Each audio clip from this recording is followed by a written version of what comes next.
guys, I am here with Fox. I'm so excited. She let me interview her to get some tips and tricks for you guys to get that awesome, unique, vintage, cool Levi's that you guys know I'm obsessed with and love. Well, just vintage denim.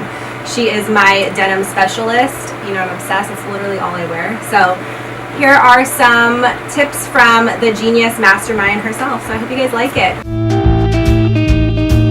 Here at the Foxhole, we repair denim, we alter denim, we take denim and turn it into pillows, home goods, dog beds, and we also customize. So I can distress and put holes onto your jeans, or I can repair the holes that are already there. I have a small obsession with denim, so anything I can get my hands on makes me happy.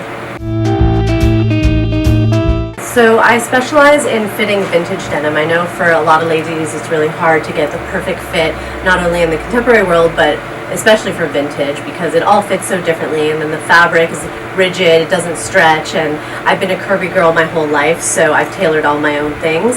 My advice for the different shapes out there is that if you're a curvy girl, a lot of vintage is very straight because it was a man's jean, and so sizing up a size or two and getting it tailored to your curves is really the best way to get the most flattering fit. If you're more of a straight body with less hips, less curves, I would go for more of a straight cowboy fit. Finding that perfect wash, maybe a little too large for you, and getting it tailored to your own body really makes you kind of feel one with the jean. Most vintage jeans are 100% cotton. I think anything that's 100% cotton will distress the best because there's no polyester or like stretchy kind of fibers in the way. I really think 100% cotton gets that beautiful organic tear. I don't know if you can see my leg right here. There's sandpaper. My husband's a skateboarder, so sometimes we use the top of the skateboard deck because it's attached to wood, so it's a little rougher. Oh, that's awesome. You can use a cheese grater. You can use a serrated knife, like for cutting steaks, cut your denim too. Anything with like a sharp edge. I used to sit in my mom's car on the way to school when she was driving me to school, and I'd take my key and just kind of rub it against my tight jeans and make my own holes, and by the end of the year I had a perfectly distressed pair of jeans. So I've been a tailor my whole life, and I have been tailoring my own things, but sometimes it's really hard to see the back of you, or you know, to really understand the mechanics of denim. A lot of tailors out there don't even like to touch denim because it's just a certain being.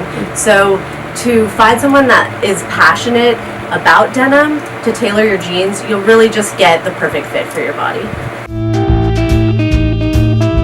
So if you don't live in a big city and you don't have a denim specialist like me around your city or town, my best advice would be to, if you have a jean that you love the fit of and then you want another jean to fit like that, if you lay it on top of each other and kind of mark the sizing, you just have to be careful because some fabrics are different. So the best thing to do would be to match the fabric. So if they're similar fabrics, you lay it on top of each other and kind of mark where they are. Then when you go to your tailor, you kind of have a guideline of where it should be, and they can kind of understand as well.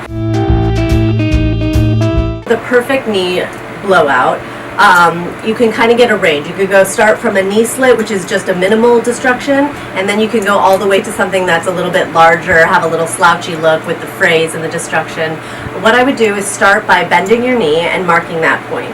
Once you have that point, you could take off your jeans and start the hole. You could either start the hole by cutting it with a scissor, which will give it more of a straight edge, or again using a serrated knife to kind of slowly make the hole open. I like to start small with the hole and rip it by hand because it gives it a more organic look. If you want it completely blown out, if you slit the hole horizontally and then slit it a little bit vertically, it'll open up the hole much bigger, and you can kind of rip and tear it as large as you like. What's happening right now and very exciting is fun hem details on jeans. There's so many different things you can do. One of my favorites is the release hem. It's kind of a beautiful thing because it shows the organic wash process of a jean. So if you take the bottom of the hem with a seam ripper, you can buy one of those at your local Joann's Fabrics or your local fabric store, and you kind of get it in between the seam and you open and release hem, give it a good press, and you have a beautiful washed raw hem detail at the bottom. Another one of my favorites is slitting the side seam, giving it a little just a little extra touch. And then you could take a little red thread and stop the rip at the top, put a little bar tack in there, gives it a little flair. Another popular trend right now is the raw hem. There's a couple ways to get different looks. There is if you just cut it straight across, gives it kind of like a clean, just cut look. Throw it in the washing machine, the fray starts to fray a little bit more. If you want a really long fray, you'll take your seam ripper and you'll pull down the threads that are going horizontally. This will allow the threads that are going vertically to be a longer fray. Alright guys, I hope you liked this video. Thank you so much for watching, and let us know if you do any of Fox's tips. I know she would love to see it, so give it a thumbs up. Please subscribe. Follow Fox on her Instagram. She's just so freaking rad. I love her. So. And I love her. Aw, thank you. Alright, bye guys.